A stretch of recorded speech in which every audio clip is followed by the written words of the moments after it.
Hi, and welcome back. I think tonight I'm just gonna do a little progress update video on the Bronco. Had a busy weekend and I'm exhausted. In fact, I actually fell asleep and it's about midnight, so I came out here to shoot this quick video. But anyways, this weekend we started cleaning out the fence line, and you can tell we got, I can't really see them, thorn trees. Pretty good right there. Anyways, one hit me on the face right here.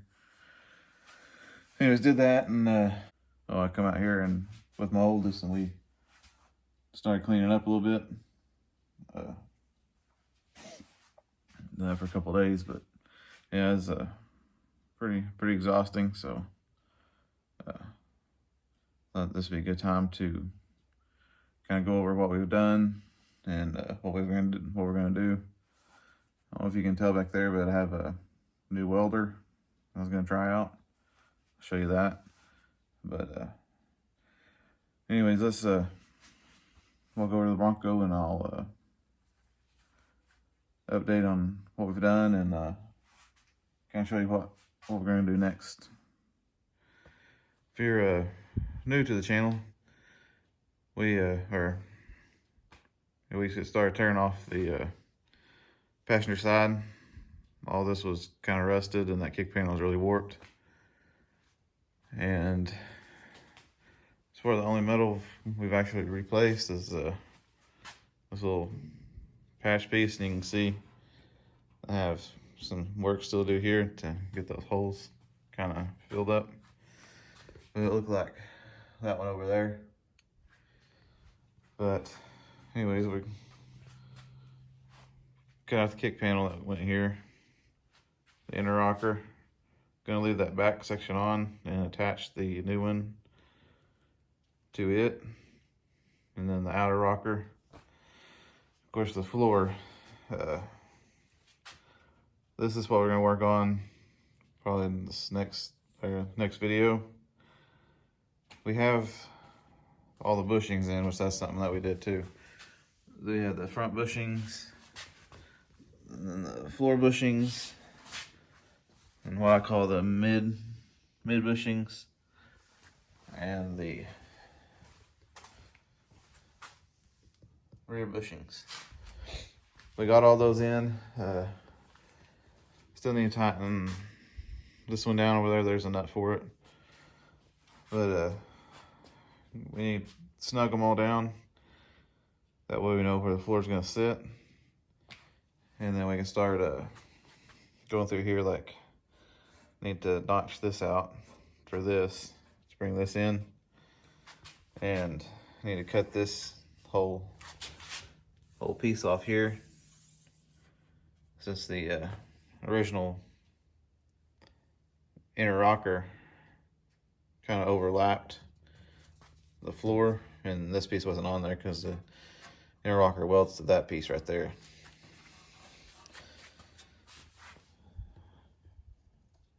I was kind of concerned that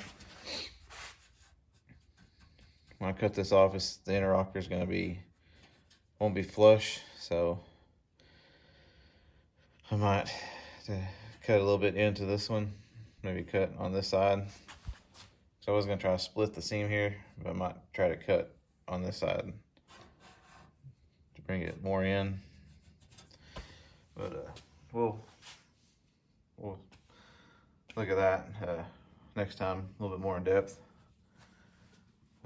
We built this flange piece here, which the Harbor Freight flange tool gave me that flange. Not much of a bend in the middle, but we're gonna try it. You can kind of see it, put a line in it. Anyways, that goes up underneath this. We also need to clean this off better and get it ready for welding. And then once we put that in, and have the floor in, we're gonna stick that piece right here. So you gotta prep that piece for welding, get holes punched in it,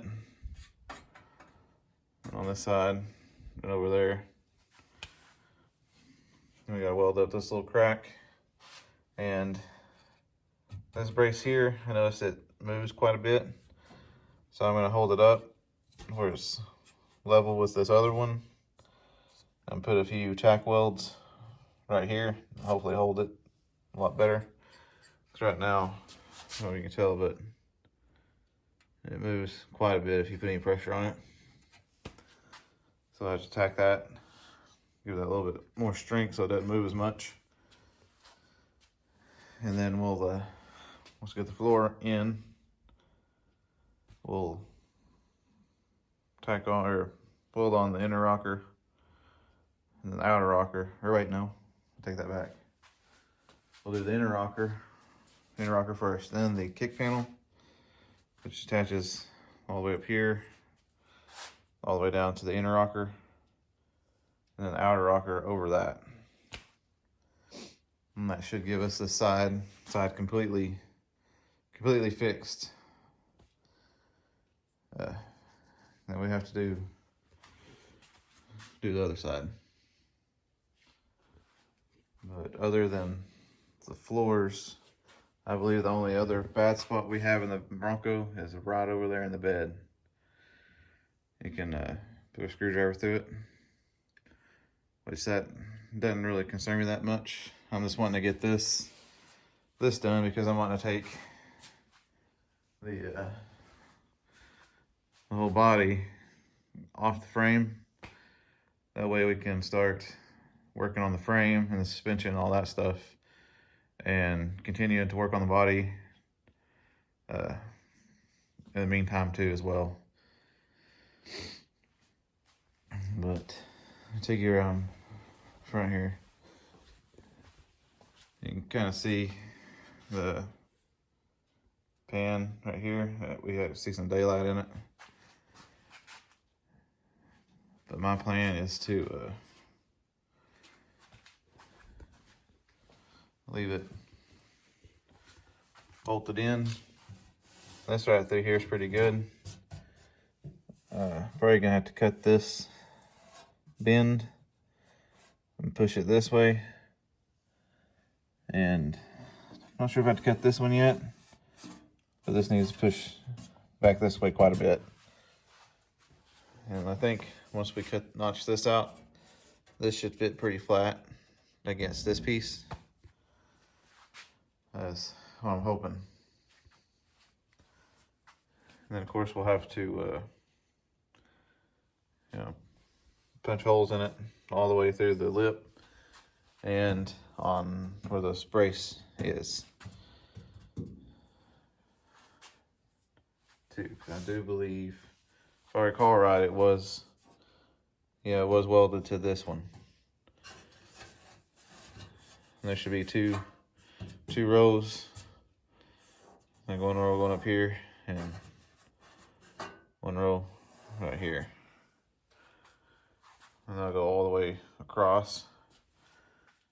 And then when this pan comes on this one, it'll have 2 rows for it, and then another row will be punched into this and be welded down to the floor across this back here. That's how that goes in. That's what we're gonna tackle next time. But if you've been to the channel before, you realize that's probably not my welder. It's a Clark. Let's see.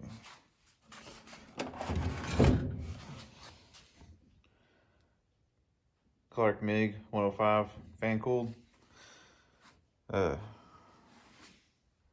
mine that I've been using is back here in the dungeon, a Hobart. I want to say it's a 125 EZ. is the one I have been using. And the only kind of adjustment I have here is just what gauge the metal is. I think that determines the speed at which the wire comes out. And it's preset, there's no manipulating it. And this one just has a min-max for, I guess, the voltage coming out. And then it has a wire feed speed here that you can take all the way to 0 or all the way to 10. So I was wanting to see if this will be not necessarily better, but give me better welds, I guess you could say. So we'll be trying this out next time on some scrap metal. It's gonna load the wire in it and kind of see.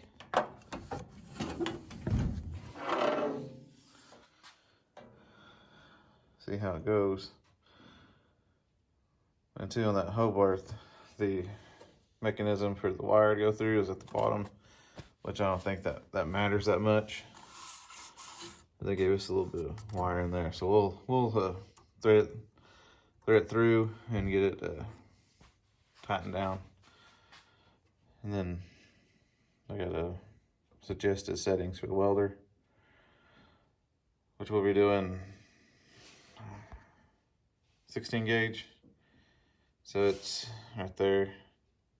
So it looks like it'll be on minimum 4 with a 30 thousandths flux core wire, which that's what we got here. Yep. But anyways, this was a Christmas gift a long time ago. Told my wife and my parents I'd like a welder. Well, the wife got me the Hobart, and they got me this Clark. That's the same Christmas. And Dad said that he had used this one since I got the other one, but he's never used it, never uncoiled the wires or anything. So I'm gonna try it out, and if it works pretty good, then I'll probably stick it on our welding cart over there. Kind of see the Hobart sticking out, and put the Hobart somewhere where it's accessible in case I want to use it. But yeah, I'm anxious to test it out and see if it gives me a better weld. Because I think I was either going too fast or too slow with this, and it kind of has some blow through, and then we had to grind it down. So I know this part right through here is real thin, but everything moves when you tug on it. So I think it's together. There's a lot of cleanup to do. You can see down there.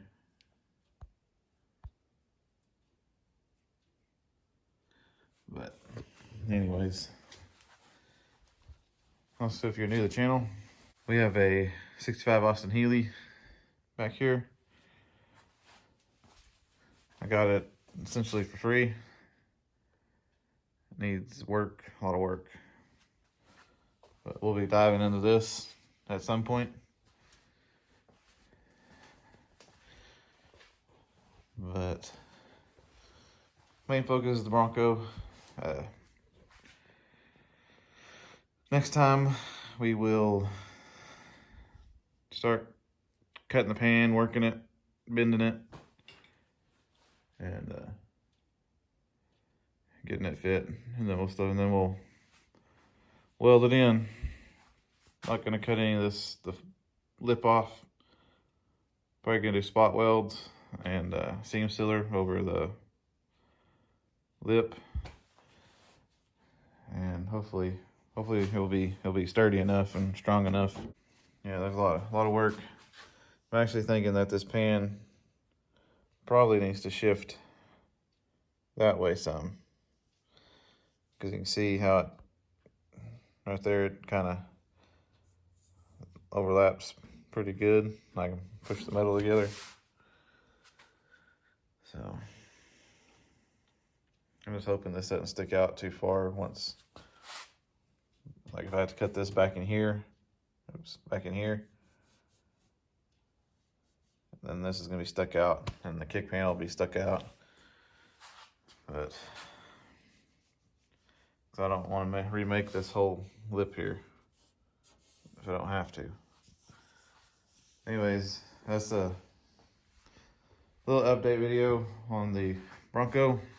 And I think that'll do it for me tonight. Like I said before, I'm sorry. I didn't work on the Bronco any, but as tired as I am, I think it's a wise decision not to start cutting, and I'd probably mess something up, not having a clear mind to think about it. Anyways, that is a little update on what we plan to do with the Bronco.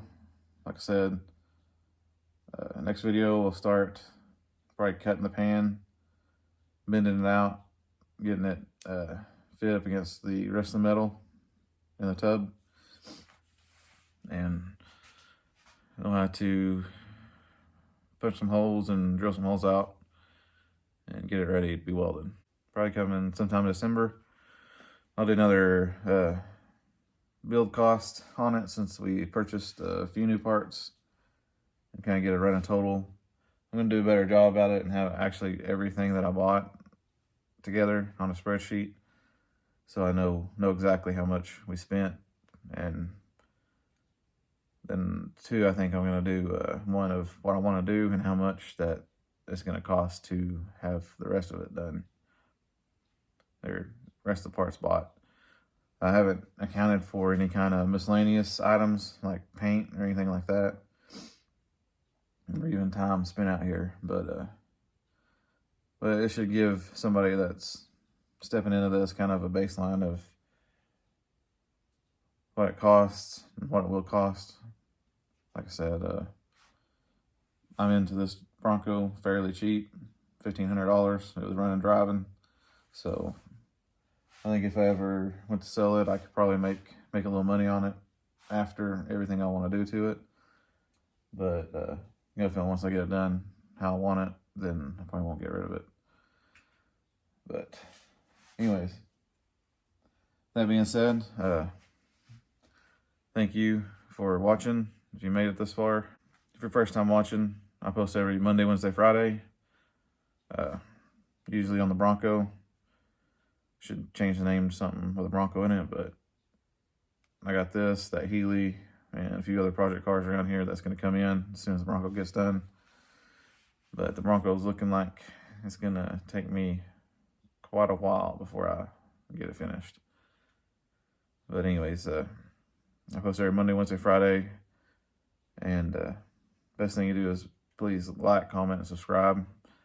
It really does mean a lot to the channel. It means a lot to me that you take time out to watch what I put out. And y'all help me a lot with telling me how to do something or your way that you've done it.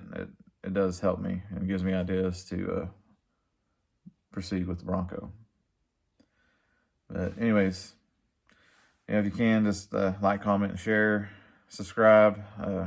Really helps. And I'll see you on the next.